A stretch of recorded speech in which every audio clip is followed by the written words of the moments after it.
AA dan FA ya, itu yang mondar-mandir di ruangan tersebut. Nah, singkat cerita kemudian kami sapa, kalian ngapain kok mondar-mandir seperti itu?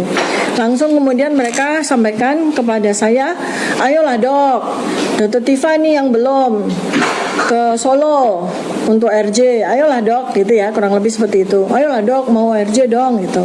Ada loh temennya yang sudah tanda tangan untuk RJ, gitu. Ingat ya baik-baik teman-teman ya, itu tanggal 29 Januari 2026. Dan dua orang tersebut menyatakan salah satu kawan kami dengan inisial RHS itu sudah tanda tangan untuk RJ ya.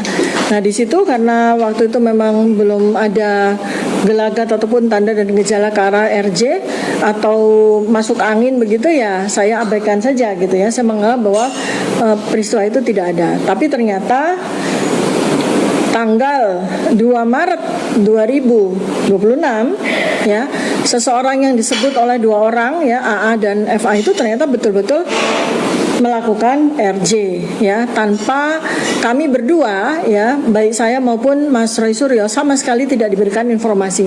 Bahkan tidak ada satupun ya dari tim PH kami ya, selain dari ternyata ada tim PH yang membelot begitu ya, dan ternyata itulah yang menjadi tim bagi RHS ini untuk ke Solo dan yang menemani. Nah selanjutnya apa yang terjadi, masyarakat Indonesia saya rasa sudah paham ya itu. Jadi itu. Nah ternyata persoalan RJ itu berlanjut ya, berlanjut.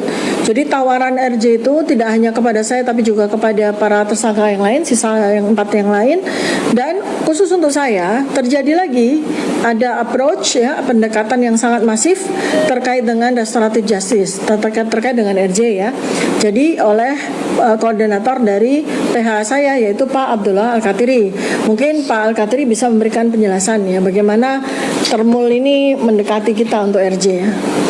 Ya, silakan ya. Pak. Ya. Ya. Oke, terima kasih. Sebelumnya, ya kan, tapi kan isunya kan di mana-mana seolah-olah beliau ini mundur dan sebagainya, akan ARJ dan sebagainya. Padahal beliau ini fokus. Faktanya kan hari ini beliau memberikan klarifikasi, berikan penjelasan. Ya kalau memang itu yang dituduhkan itu benar kan, beliau tidak akan ada di sini saat ini. Itu perlu kami luruskan. Kedua, memang beberapa hari yang lalu saya dihubungi oleh salah satu circle-nya Jokowi, circle ya bisa dikatakan circle 1 ya. Bukan termul ya? Circle boleh, ya? Boleh lah. Circle ya kan, saya tidak sebut namanya tapi itu yang sering di TV dan sebagainya. Ya. Dia telepon ke saya, dia katakan bahwa Pak Al-Katiri besok saya dapat WA dari Dr. Tifa bahwa besok Dr. Tifa minta ketemu di kafe di sekitar Kemang lah, di Tebet, di sekitar Tebet. Kemudian saya katakan bahwa nomornya berapa yang menghubungi, karena kan saya tahu semua HP Dr. Tifa ini saya tahu nomornya. Yang dikirimlah nomornya itu. Saya cek, bahkan saya cek juga di circle Dr. Tifa ya, sebut nomornya Pak. Boleh. Yang menyebut ya. Ibu. Jadi nomor yang katanya itu nomornya saya atau nomor Dr. Tifa ya. Ada foto Dr. Tifa di situ. Dan ada foto profil saya yang jelas palsu, itu nomornya 0812 4603 0140 ya.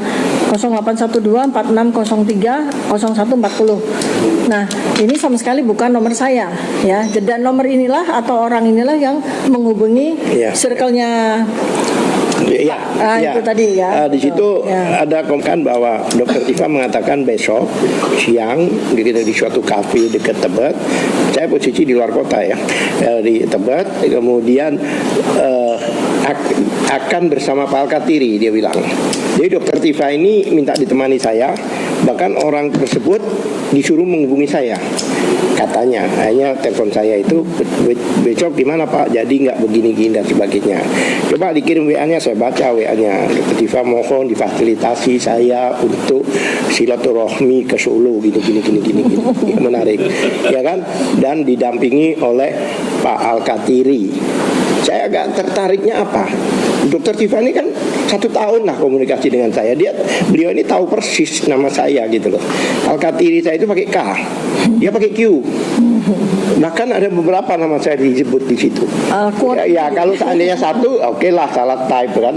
Ini beberapa kali alkotiri lah atau apalah gitu. Nah ini udah nggak beres. Cuma saya nggak bilang kalau itu memang keliru nama saya gitu.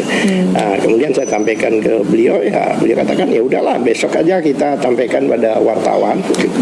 Memang beliau tidak mau bicara saat itu karena sekalian mengklarifikasi yang selama ini memang kita sendiri khususnya yang PH-PH di circle Dr. Tifa itu memang kita nggak akan sampaikan Dr. Tifa ini kemana selama ini dan sebagainya karena orang beribadah ini kita nggak mau ganggu.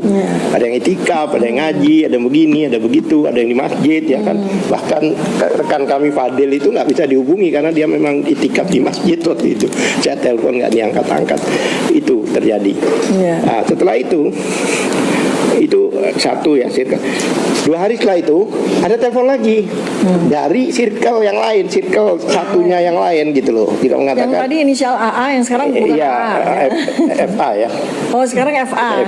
Jadi yang tadi AA ya. AA yang ini kaitan dengan telepon tadi AA. Iya, itu FA juga telepon. Oh, FA telepon. Ya, telepon saya angkat, saya nggak sempat angkat, hanya saya telepon balik karena saya tahu namanya juga emang ada di HP saya. Saya udah kenal sama orang ini udah lama, ya kan.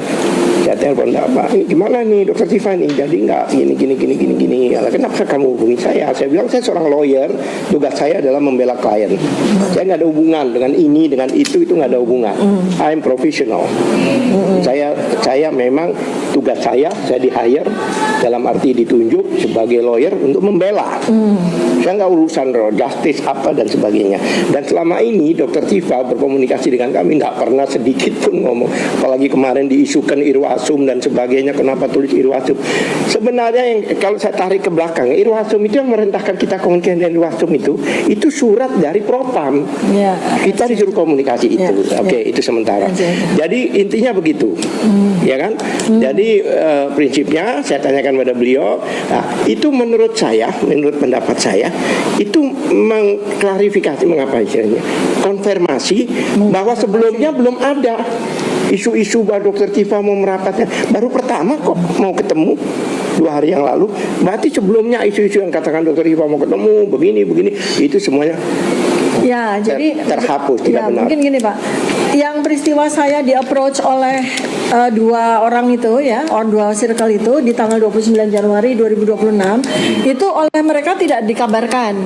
Jadi ini masih pembicaraan antara kita saja gitu ya, seperti itu. Tetapi isu yang terakhir itu di blow up sama mereka berkali-kali, setiap hari bisa pagi, siang, sore, malam, bahwa Dr. Tifa sedang approach untuk restoratif justice, meninggalkan Roy Suryo ya. Ini sekali lagi saya klarifikasi bahwa itu tidak betul ya. Iya. Betul. Tapi berapa kali kita di KAI itu ayolah dokter ditunggu di Solo. Iya. Ditunggu oleh seseorang. Artinya kita ini yang diundang. Iya. Bukan kita yang pengen mengundangkan diri atau minta-minta untuk ketemu sama yang di Solo, enggak gitu loh. Jadi itu penting sekali masyarakat Indonesia untuk tahu. Saya hubungkan dengan RHS ya. Ya kan, RHS itu kan sebenarnya kalau dugaan kami ya kan sebenarnya dia orangnya berani lah sebenarnya. Kenapa kok sampai merapat dan sebagainya? Saya pikir itu mungkin dugaan kami adalah karena dia khawatir itu berhubungan dengan istrinya, yaitu yang menyatakan surat kematian palsu itu. Siapapun juga kan ya ada kemungkinan. Nah ini kalau kita bicara tentang RHS ini, saya nyambung lagi soal ini ya. Kita ke RJ dulu. Ke RJ dulu Pak. Pertama teman-teman ini cukup dengan audionya kencang ya. Tadi Dr. Tifa nyaris menyatakan ada namanya continued influence effect. Jadi informasi yang keliru berulang kali disampaikan maka akan dianggap sebagai kebenaran. Yang benar. Saya menyampaikan terima kasih pada teman-teman media yang sudah mengkonfirmasi apakah benar berita Dr. Tifa itu pergi ke Solo untuk mengikuti jejak RHS. Dan tentu saja saya menyampaikan bahwa itu tidak benar. Tidak hanya saya, beberapa kawan-kawan PH juga baik teman media maupun masyarakat minta klarifikasi itu, sehingga kemudian hari ini ya dokter kita melakukan pertemuan seperti ini untuk menyatakan ini statement verbatim.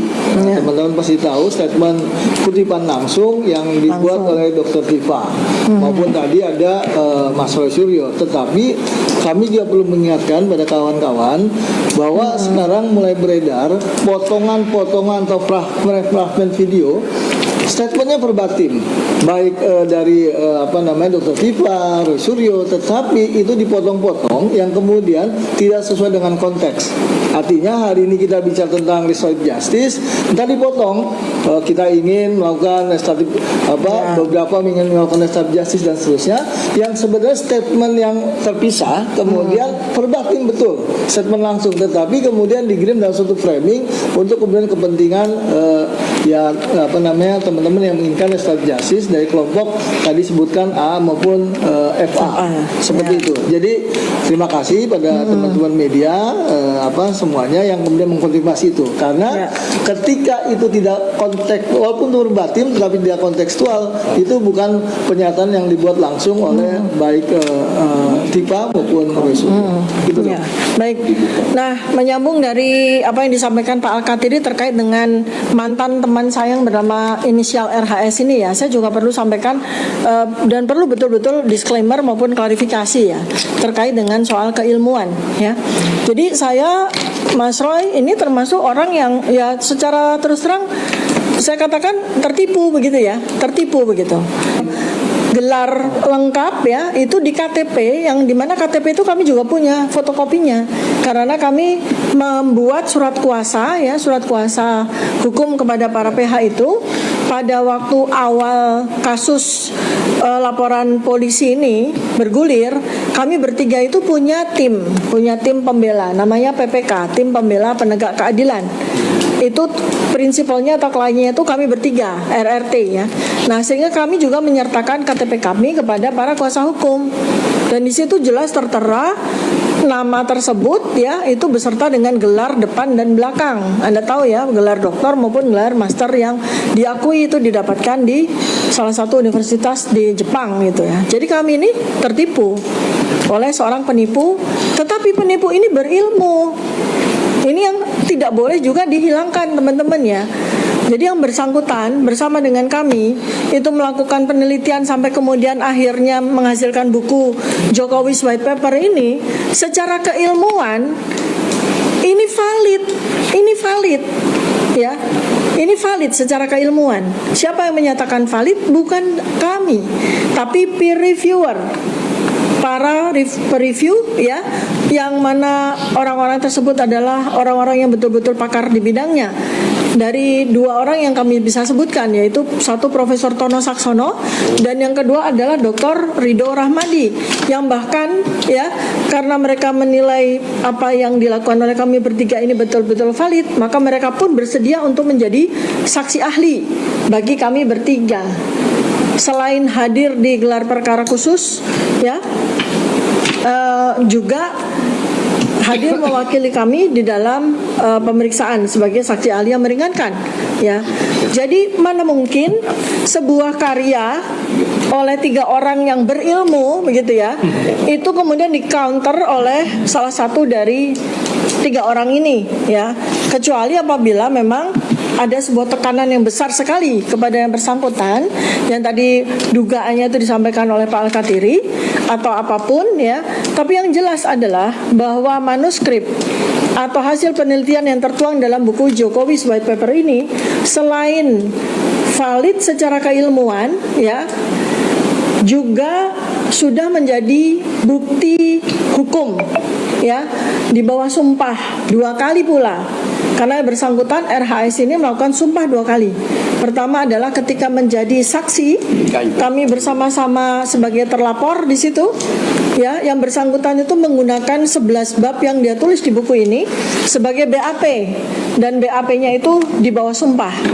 Kedua adalah ketika yang bersangkutan menjadi saksi ahli pada sidang citizen lawsuit di Solo ya. Artinya bersangkutan ini sudah melakukan sumpah 2 kali. Jadi artinya secara hukum yang bersangkutan dengan alasan apapun tidak bisa lagi mencabut apa yang ditulis pada buku Jokowi's White Paper ini ya. karena itu sudah menjadi sebuah evidence based research dan sebagai bukti hukum ya. Sekali lagi saya tekankan bahwa yang melakukan validasi atas hasil penelitian kami yang tertuang dalam buku Jokowi's White Paper ini bukan kami tetapi para ahli. Ya, para ahli yang namanya sudah berkategori internasional ya, baik Profesor Tono Saksono maupun Dr. Ridho Rahmadi. Bahkan Profesor Tono Saksono sudah membuat video untuk memberikan kesaksian ahli bahwa karya kami ini karya ilmiah yang valid ya. Kemudian saya juga ingin melakukan disclaimer sekaligus juga penyelarasan informasi karena yang ditulis yang disampaikan oleh RHS ini pada beberapa video yang dia upload di sosial media itu menyesatkan ya. Jadi buku ini ditulis oleh 3 orang dengan proporsi. Pada awal kami berencana untuk membuat buku Jokowi's White Paper ini 500 halaman, di mana 200 halaman itu adalah RHS, 200 halaman itu saya Dr. Tifa dan 100 halaman adalah Pak Mas Roy Suryo ya. Tetapi ternyata pada perjalanannya selama 1 bulan RHS memaksakan kami untuk memasukkan kurang lebih 11 bab sehingga dia kemudian menggeser kuota saya maupun kuotanya Mas Roy Suryo ya, diambil oleh dia sebanyak 400 halaman lebih. Nah, kemudian bukan secara kuantitas, tetapi kalau kita menilai sebuah karya ilmiah itu kita harus menilai secara kualitas ya. Dari 21 bab yang ada pada buku ini, Mas Roy Suryo itu menulis 6 bab atau 30% dari keseluruhan buku. Jadi kontribusi dari Mas Roy Suryo itu sangat kontributif ya, signifikan. Tidak ada artinya 100% tanpa ada 30%. Saya menulis 4 bab kurang lebih sekitar 20%. Walaupun secara halaman saya lebih banyak, tapi secara kontribusi Mas Roy Suryo itu memberikan kontribusi lebih banyak secara kualitas. Sebanyak 30%, saya 20% dan 50% diambil oleh RHS. Sehingga di sini pun juga terlihat bahwa sulit bagi RHS untuk mencabut apa yang sudah dia tulis sebagai sebuah penelitian pada buku Jokowi's White Paper. Apalagi dengan penuh percaya diri, dia juga yang menggunakan buku Jokowi's White Paper ini 11 bab itu sebagai BAP-nya ketika menjadi terlapor ya. Jadi ini sudah confirm ya teman-teman ya. Untuk masyarakat Indonesia yang sudah memiliki buku ini sebagai koleksi, jangan dibakar. Jangan dibuang, karena buku ini adalah buku catatan sejarah, catatan ilmiah yang insya Allah nanti akan sangat berguna bagi bangsa dan negara ini. Kemudian isu yang ketiga yang perlu kita klarifikasi adalah, perlu saya tambahkan. Oh ya, silakan. Atau mungkin selain Bang Ramdan ada ya Bang. Ya, silakan Bang Ramdan. Bahwa tugas pengarang itu sudah selesai ketika buku itu jadi. Jadi kembali lagi yang berperan itu adalah pembaca. Nah, ketika pembaca ini melihat ini semua, termasuk RHS tadi menjadi pembaca, dia boleh bersikap, oh saya kemudian kemarin yang saya tulis itu tidak tepat. Tetapi juga pembaca yang lain bisa mengargumen, punya argumen yang berbeda. Untuk itu kita meminta teman-teman baik netizen ataupun yang lainnya, silakan baca daripada dibakar, tetapi kemudian memberikan catatan apakah yang ditulis oleh RHS itu atau kemudian dengan Dr. Tifa dan Roy Suryo itu kemudian benar atau kemudian valid atau kemudian reliable. Dalam metode penelitian pasti valid dan reliable menjadi penting. Tetapi ada catatan Dok bahwa dalam researcher seorang peneliti itu kita harus lihat ada yang namanya di mana-mana, saya nggak menyebutnya oknum, tapi ada yang namanya bad researcher maupun good researcher atau kemudian tengahnya itu komsi-komsa. Seorang good researcher itu pasti mengedepankan yang namanya truth seeker, mencari kebenaran, mencari fakta dan kemudian mengkonstruksikan sebuah kebenaran. Tetapi di sana muncul yang namanya tanggung jawab sosial dan moral untuk menyatakan ini benar menurut saya sebagai peneliti. Dan terakhir non partisan. Ketika misalkan menjadi akhirnya tujuannya bukan truth seeker, tetapi pada pragmatisme, misalkan tadi uang atau bentuk apapun, ya kembali lagi itu tidak punya yang namanya atribut sebagai good researcher, tetapi menjadi bad researcher. Nah, tapi pada poin akhirnya adalah kembalikan pada netizen, periksa kembali yang disampaikan ini adalah sudah selesai tugasnya Pak RHS, kemudian Dr. Tifa maupun satu lagi adalah Pak Roy Suryo, sehingga kembalikan pada pembacalah yang menjadi raja untuk menilai betul atau tidak, valid atau tidak, reliable atau tidak terkait dengan buku ini. Ya, baik. Ya, mau ditambahkan soal ini? Ya. Ya, silakan, Pak. Begini, RHS, RHS aja deh. Males. Asia. RHS ya, Bapak Oke. bicara aja. RHS itu sudah menyampaikan di mana-mana bahwa dia mau merevisi buku. Ini. Dia bilang 3 bulan dia sudah merevisi, ya kan? Padahal tanggal 18 Februari dia menjadi Saksi ahli dengan menggunakan isi buku ini. Dia mengungkap buku ini. Isi buku ini dia pakai untuk menjadi Dia saksi ahli mengajukan awal di Maret. Solo. Tadi dari 18 Maret itu cuma 12 hari. Bagaimana dia mengatakan bahwa dia menemukan fakta-fakta baru 3 bulan sebelumnya, ya kan? Apalagi itu disampaikan di pengadilan dengan sumpah, yang mana ini melanggar KUHP yang baru, pasal 373. Berarti dia menyampaikan sumpah palsu. Nah, ini berbahaya buat dia gitu loh. Ya. Bagaimana dia 11 hari sebelumnya itu dia menyampaikan dengan PD-nya, dia bilang sudah direvisi 3 bulan sebelumnya. Nah, ini ada kebohongan-kebohongan ini. Ya. Jadi ada banyak palsunya di situ. Ijazah palsu, surat kematian palsu, kemudian apa? Peneliti palsu. Iya, jadi Gelar palsu, banyak jadi sumpah palsu. Ya, jadi banyak palsunya di sini. Jadi memang jadi jauh, yang palsu-palsu jadi jauh sama kita, Pak. Iya, mungkin palsu dengan palsu. Palsu dengan palsu. Original dengan original mungkin begitu.